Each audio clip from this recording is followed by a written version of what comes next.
tiklanish bilasizmi, bizni qadriyatlarimiz bilan, bizni urf-odatlarimiz bilan, bizni ma'naviyatimiz bilan, madaniyatimiz bilan bevosita bog'liqda.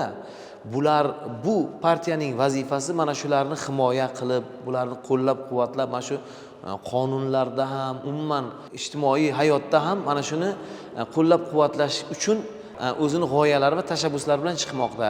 Endi bevosita maqom san'ati ham, umuman o'zbek milliy musiqa san'ati ham mana shu bizning qadriyatlarimiz, bizning ma'naviyatimiz, madaniyatimiz hisoblanadi.